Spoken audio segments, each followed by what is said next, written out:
Salut à tous, petite vidéo de chez Dasviken pour vous montrer comment on peut démonter un micro de type EMG pour récupérer le capot et mettre ce qu'on veut à la place à l'intérieur. Beaucoup croient que c'est pas possible, je vais vous montrer que c'est faux. Alors d'abord, je vais prendre un ciseau à bois et un maillet et je vais commencer par décoller les bords en tapant dessus. Tranquillement, le capot se décolle. Alors la difficulté c'est autour de la coche pour les vis. Là on est sur un EMG 707. Donc le problème c'est que chez EMG ils ont inventé un format softbar qui ne correspond à rien dans le marché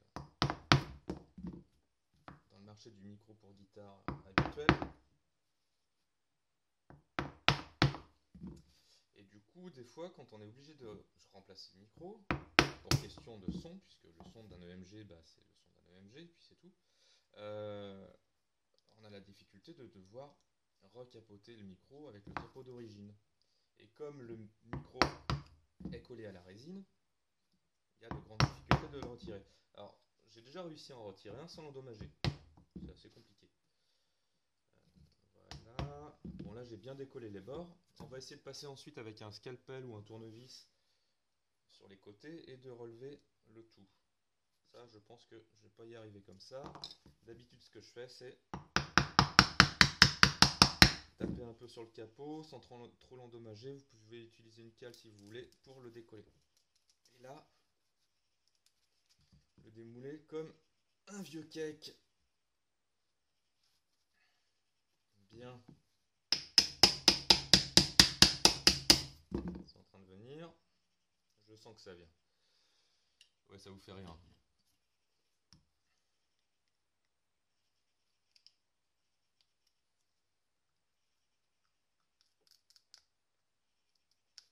Voilà.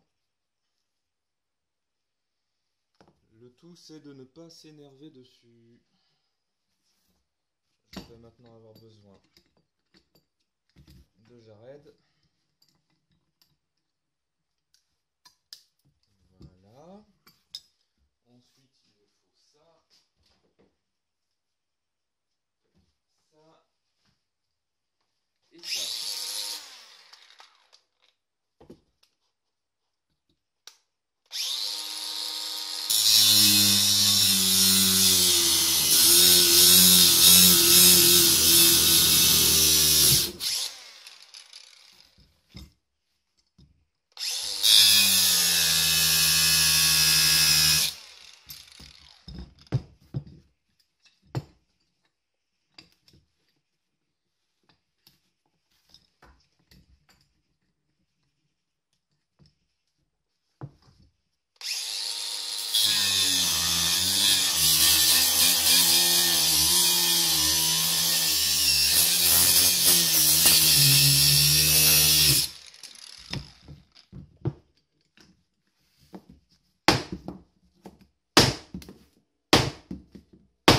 De toute façon, on s'en fout, c'est de la merde.